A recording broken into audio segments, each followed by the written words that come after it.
Hello, Colorman lawyers. Hello, Colorman judges. So now let's listen to Donald J. Trump. Let's see what type of conviction is brought into justice behold as substance evidence. Now let's watch. Drink you some tea, drink you some iced coffee, eat you a lovely dinner.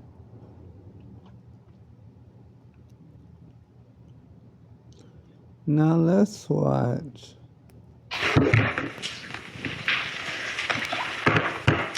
Good afternoon, everybody. Seems like most of you guys are here. And thank you for taking the time. Let me get started. So, throughout his entire career, in business, reality TV, and politics, Donald Trump has had one and only one play: bullying his opponents into silence. He did it as a failed casino owner who bankrupted his properties and screwed over his contractors. He did it as a reality TV host known for firing people. And he's done it as president who tries every day to intimidate people with no regards for the rights or well-being of the American people. I'll say this for the guy: while he's never seemed to do much else right for most of Donald Trump's career, bullying people has worked out for him. But not now. Because I won't let it happen. The American people won't let it happen. President Trump is trying to silence me, threatening to kill me for saying what is true. And he sent his Secretary of Defense after me. And it's not going to work. Here's how we got here. A week and a half ago, Senator Slotkin and I, along with others who also served in the military and the intelligence communities, we released a video with a simple message to service members that they must refuse illegal orders. Nothing was controversial about that. Everyone must follow the law. No one may break the law. This is pretty basic stuff. Seeing that video, here's how any other president would have responded. They would have said two words: of course. But that's not how this president responded. We've become so accustomed to Donald Trump's behavior that it is worth emphasizing. The President of the United States said that 2 U.S. senators and 4 members of the House of Representatives should be arrested, hanged, executed for something we said, for something that is true. My family knows the cost of political violence. My wife Gabby was shot in the head and nearly died while speaking with her constituents. The president should understand this too. He has been the target of political violence himself. The Speaker of the Minnesota House of Representatives, Melissa Hortman, and her husband were murdered in their home this year. The governor of Pennsylvania, Josh Shapiro, had his house firebombed this year. Then Charlie Kirk was assassinated at Utah Valley University, a place I visited just a few weeks ago with Republican Senator John Curtis. Faced with a wave like this, every other president we have ever had in the history of this nation would have tried to heal the country. But we all know Donald Trump. He uses every single opportunity to divide us. And that's dangerous. The president's words carry tremendous weight. People listen to him. And he knows that. And that's exactly why he does what he does. He makes these threats to silence people. And if that doesn't work, he abuses his power to intimidate people. And with the consent of Republicans in the United States Senate, he has surrounded himself with people like the Secretary of Defense, Pete Hegseth, who will do whatever he says with no question, no matter what. Trump and Hegseth, they care more about publicity than they do about the rule of law. That's how I ended up finding out via a tweet that the Secretary of Defense was ordering an investigation into me. The same Secretary of Defense who has, from the moment he was nominated, has been historically unqualified for this position. The same Secretary of Defense who is reported to have ordered a second strike to kill shipwreck survivors in the Caribbean. If there is anyone who needs to answer questions in public and under oath, it is Pete Hegseth. It's a dangerous moment for the United States of America when the president and his loyalists use every lever of power to silence United States senators for speaking up. But we all know that this isn't about me, and it's not about the others in that video. They're trying to send a message to retired service members, to government employees, to members of the military, to elected officials, and to all Americans who are thinking about speaking up. You better keep your mouth shut or else. This has been a singular focus of President Trump's second term. Not addressing costs, not creating jobs, intimidating people, and going after the people he views as his political opponents. He's done it to companies. You better write a check to build my ballroom, or I might not approve your merger. He's done it with universities. You better fire your president, or I'll pull your research funding. He's even done it to late night hosts. You better not make jokes that I do not like, or I'll get you taken off the air, and I'm going to take your company's broadcast license. And he does it every week with Republicans in the House and the Senate. You better toe the party line, or I'll make sure you never get reelected. Folks, this comes at a cost. And not only to American companies, colleges, and comedians. It damages every American's freedom of speech and the balance of powers that form the foundation of our democracy. Because when Republicans in Congress are too afraid to disagree with this president, it means that his bad ideas go unchallenged. He has slapped reckless tariffs on countries across the globe, skyrocketing the cost of everything from groceries to school supplies. Republicans historically, well, at least a year ago, they hated tariffs. But when it comes to voting to undo them, they are too afraid of Donald Trump. So Americans pay more for just about everything because of spineless politicians. It's the same with healthcare costs. There are Republicans in the House and the Senate who really want to do something to prevent these healthcare premiums from spiking for millions of Americans.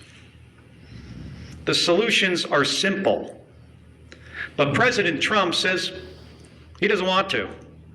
So nothing happens. Nothing except a government shutdown. It goes on and on. The president has gone too far. Everybody needs to wake up. The occupant of the Oval Office is ignorant to the Constitution and has no regard for the rule of law.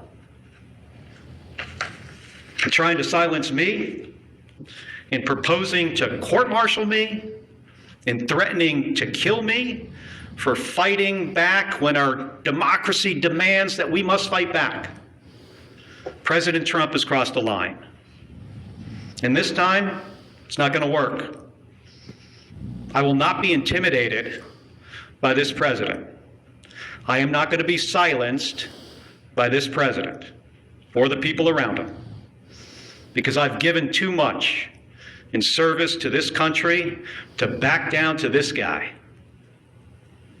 In 1991, when Donald Trump was driving the Taj Mahal casino into bankruptcy, I was getting shot at over Iraq and Kuwait.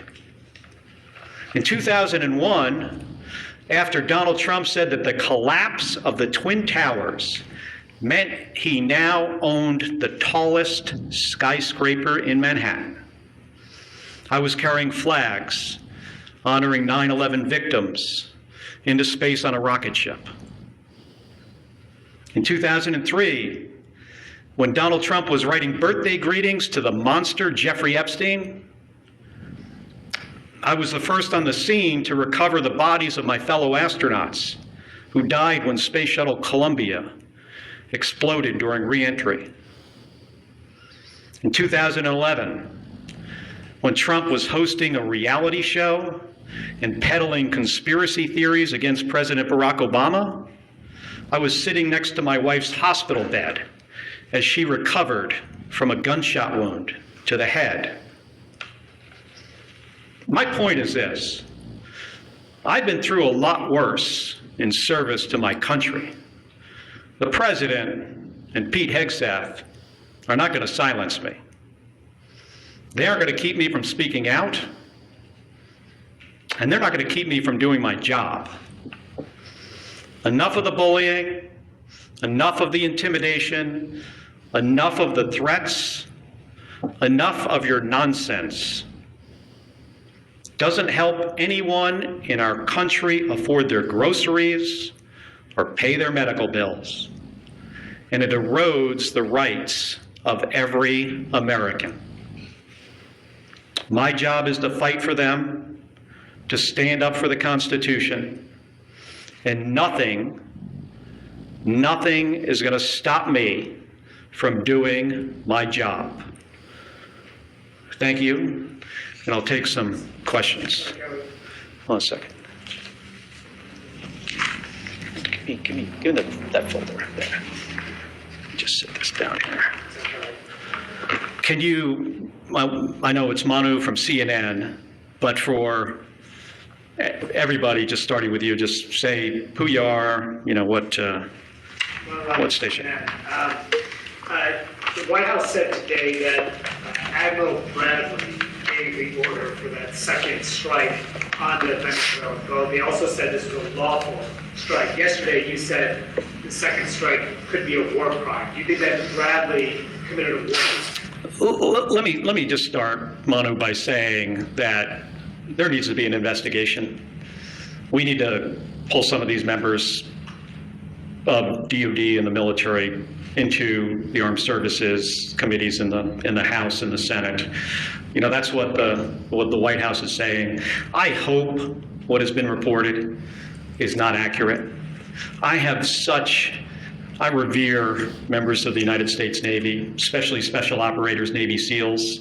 These are the most highly trained, individuals in our military. I have deep, deep respect for them. So I hope what we are hearing is not accurate.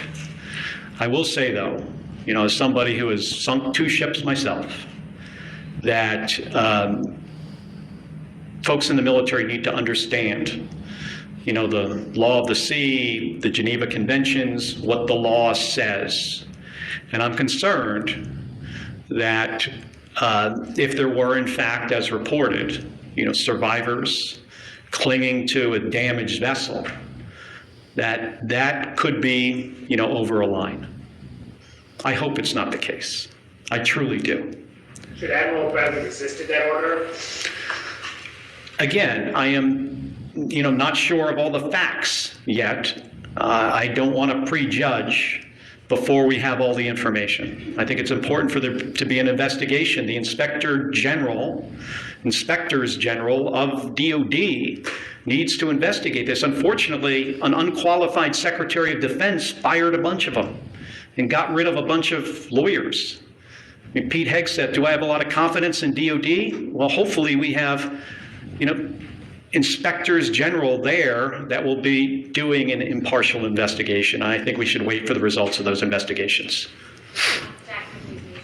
Regarding this press conference and the investigation into your actions, have you spoken with DOD or DOJ or anyone? Have there been any conversations, any interviews yet? Like I said in my remarks, I was notified of a potential court-martial through a tweet by the Secretary of Defense. I mean, think about that for a second. How ludicrous is that? That's the only notification that we have received to date. And I think that says a lot about who Pete Hegseth is and what he cares about. He doesn't care about the law. He doesn't care about process. He doesn't care about accountability. He cares about views on his Twitter account. And that's a big problem. I mean, I want to ask you guys this question.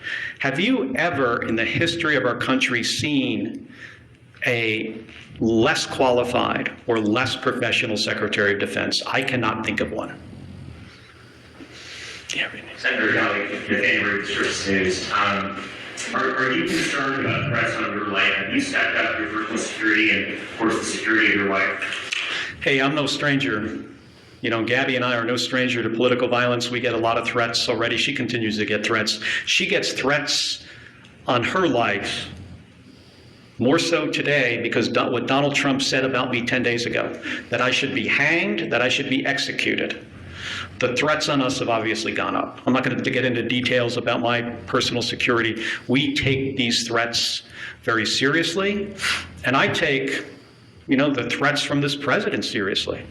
How many times in our country's history have you heard a president of the United States say that members of the Senate and the House should be hanged and executed?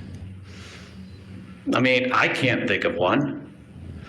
Those words carry a lot of weight. The number of threatening calls that we get into our office have skyrocketed. And they were very graphic. I mean, some of them were put, not from my office, but another member put them out there for people to hear. Ones we get are worse than that. So I take this seriously. But again, that's why he does these things, because he thinks he can shut me up. I have First Amendment rights. I'm a United States Senator. I am doing my job. I'm on the Armed Services and the Intelligence Committee. He ain't going to shut me up. I mean, he intimidates other people. I'm not intimidated by Donald Trump or Pete Hegseth or anybody else. Thank you, Senator Nicole Killian with CBS News. Are you aware, just speculating as well, are you aware of whether or not the Secretary has had, and Secretary Hegseth, that is, if he's had any conversations with any members of the Armed Services Committee, and in terms of these calls to investigate, do you believe the Secretary and Admiral Bradley should appear before the Armed Services? They absolutely should appear. I've talked to the chairman of Armed Services about it and the ranking member. They should absolutely appear. I'm not so confident they will. This is not an administration that tends to follow any norms. But we need to get to the bottom of this, of what happened. And we are not Russia and Iraq. I'm really concerned if the reporting is correct. Again, I hope the reporting about this incident is not accurate. What the White House said today actually indicated it might be, but we're going to have to see. Going back to the DOD matter, are you considering any legal action that he's court-martialed or any of the tweets or threats of investigation? You mean like me suing Donald Trump for what he said? I think what he said about us is dangerous. It's ridiculous. It is a violation of our constitutional rights as Americans and our rights as senators to do our job, and he's trying to intimidate us. But I have not considered that, not at this point. Thank you, Senator. Senator Floyd, Dr. Do you see this as fundamentally First Amendment issue for you that you want to highlight against the president with Justice Amnesty? And how do you see the whole process playing out? Well, again, this isn't really about me. And that's why I think people are kind of got this a little bit off here. It's not about me. It's not about the other 5 members in the video. It's not about Alyssa Slotkin, Chris DeLuzio, Chrissy Houlihan, Jason Crow, Maggie Goodlander. It's not about us. This is about a president who doesn't want anybody to say anything that he does not like. I don't think he understands the Constitution. I'm serious about this. I think he is ignorant to the Constitution and the rule of law. And he just wants to silence us, and it starts with us. And that's one of the reasons people say, well, why wouldn't you just back off? Because this isn't about me. This is about what he will do next. Who's he going to go after next? Which service member? Which government employee? Which citizen who decides to say something that this president doesn't like? And then he goes after them, in my case, with the Secretary of Defense. Who knows what's next? With the Attorney General? I mean, this DOJ has been just, attacking people for all kinds of stuff. And what's next? Our First Amendment rights? Ain't happening. Yeah. Bill Robertson, Washington Post. Can you tell us anything more about the FBI's involvement in the inquiry into you and the other lawmakers who appeared in the video? Have you scheduled an interview with them? We haven't heard all that much. We got notified. I think the better question is, what is their motivation? Like, did this come from the FBI? Do you guys think the FBI? They went into their meeting that morning and said, of all the stuff that's going on in the country right now, we got to get right on top of this. These guys said something the president didn't like, and now we've got to do something about it. Or do you think it's possible that the president told his FBI director to tell the FBI agents to reach out to these guys? So I think this is a good question for you.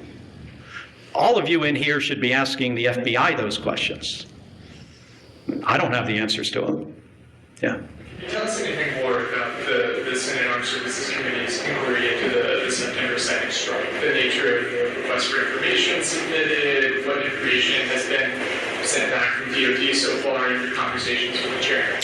Well, we had a brief on the first 3 strikes.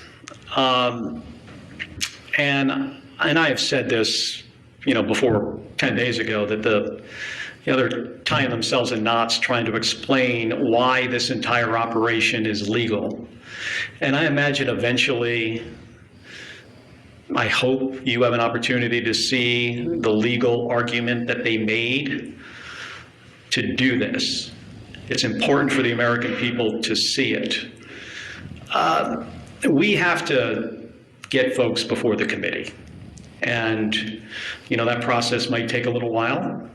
But I ultimately think we're going to get to the bottom of this. And again, if what seems to happen actually happened, I'm really worried about our service members. I was talking about this from the beginning of this operation, that the thing that I am most concerned about is the very difficult situations that this Secretary of Defense is going to put service members into. And it's because this guy is so unqualified for the job. I mean, think about this. He runs around on a stage talking about lethality and warrior ethos and killing people. We have the most competent, capable military this planet has ever seen by far. That's not the message that needs to come from the Secretary of Defense. The message should be about what's our mission and accountability and the rule of law and training. And let me make sure you're equipped to do really hard jobs. Let me give you all the tools you need to do something that often is an impossible mission. And instead, he runs around on a stage like he's a 12-year-old playing Army. And it is ridiculous. It is embarrassing. And I can't imagine what our allies think of looking at that guy in this job, one of the most important jobs in our country. In my view, after the President of the United States, it is the next most important job. He is in the National Command Authority for Nuclear Weapons. And last night, he's putting out on the internet turtles with rocket-propelled grenades. Have you seen this? This is the Secretary of Defense. This is not a serious person. He should have been fired after Signalgate. And then every single day after that. As before in ABC News, just to put a finer point on it, because you were quite vocal about the sort of flimsy legality that was being offered during the briefings, were these sort of strikes that are now in the news what you were making reference to when you posted that video telling members of the military that they needed to feel okay just obeying orders that they thought were legal?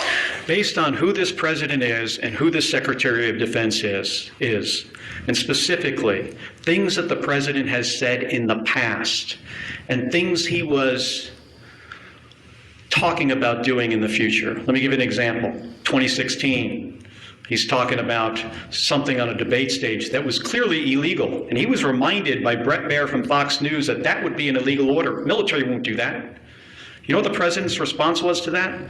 The military will not refuse my orders, implying that even if they are illegal, they will not refuse them. He's also talked about shooting protesters in the legs. Then he's talking about deploying more troops to American cities and using those cities as training grounds. Do you know what that means?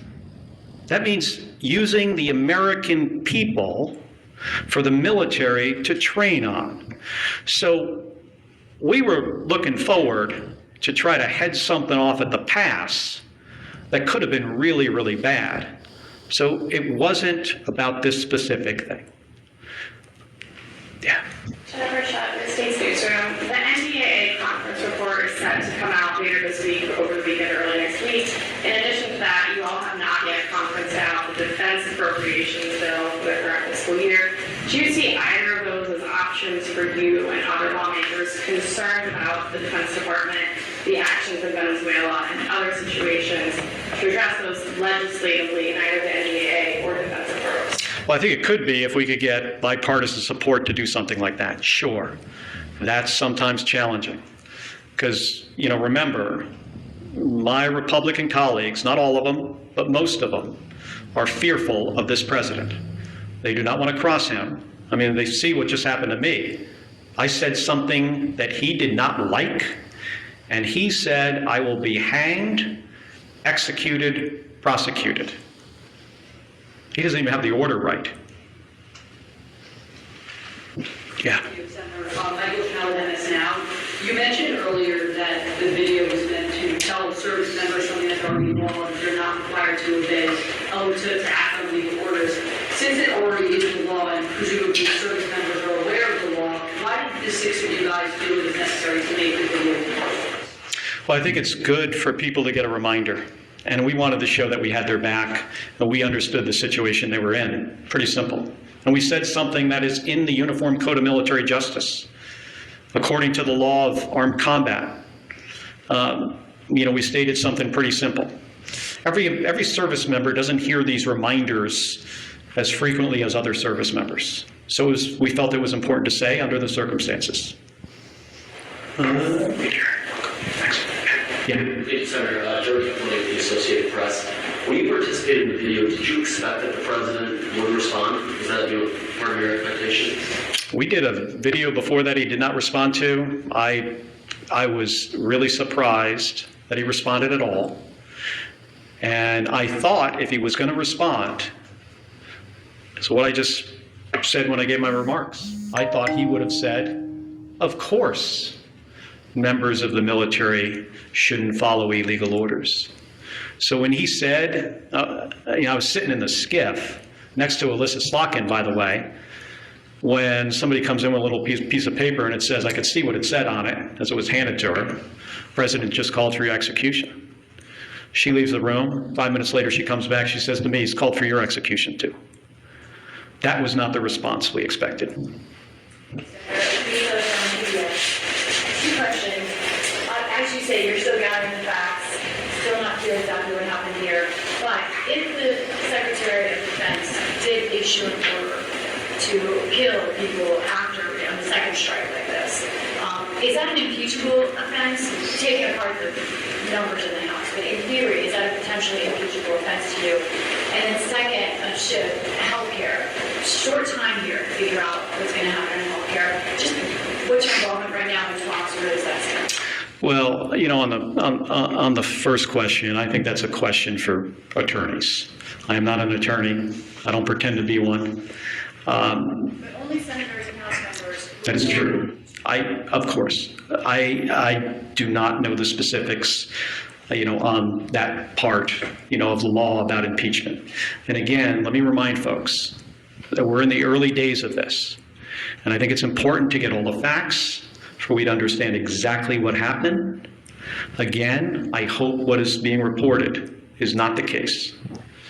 But there needs to be an investigation, and we are a country of laws. Despite the apparent situation we're in with a president of the United States who, in my opinion, does not respect the law. We're a country of laws. We got to hold people accountable. On the healthcare, situation, we've got some time. I'd like to see a bipartisan solution because millions of my constituents, the people I represent in Arizona, and millions of more people across the country are not going to be able to afford their health care. And they're one accident or illness away from bankruptcy. People lose their health care, they die. We can fix this. We have time to fix this. We know what to do. But again, it doesn't seem the President of the United States wants to do anything on this.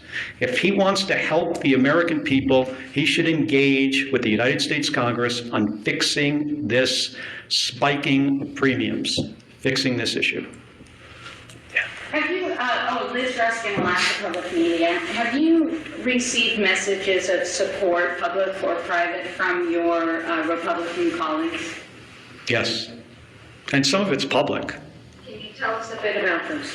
Well, some people put out statements, and I got some private calls, which I will not get into. But there are some, you could Google it. There are some, positive, but we're in an unfortunate period here where we have a president that does not like to be crossed. And if he's going to say to a U.S. senator that you should be executed for what you say, that sends a very chilling message, not only through the United States Senate and the House to Republicans, but across the entire nation. Thank you, Senator. Brian Charles from Fox News Radio. I wanted to see whether it's the FBI or the Department of War, a lot of them are requesting hearings or investigations with you. Are you planning to cooperate if that is the case? I will follow the law. Yeah. Jeff Kuzingar with the Boston Globe. You mentioned that some of your Republican colleagues have been bullied by the president. With regards to the boat strikes in the Caribbean, what's your level of confidence that this investigation in the Senate Armed Services Committee will go forward and get to the truth? I have confidence, tremendous confidence in the chairman of the Armed Services Committee, Roger Wicker, senator from Mississippi, and the ranking member, Jack Reed. And I've spoken to him about this, and I know he's going to try to do a thorough job. Where I don't have a lot of confidence is in the Secretary of Defense and what he has done to this department, firing JAG officers, firing inspectors general. He's decimated it. Firing people in the leadership of DOD just because of the color of their skin or if they were a woman. So I have about zero confidence in the Secretary of Defense. I have tremendous confidence in the Chairman of the Armed Services Committee.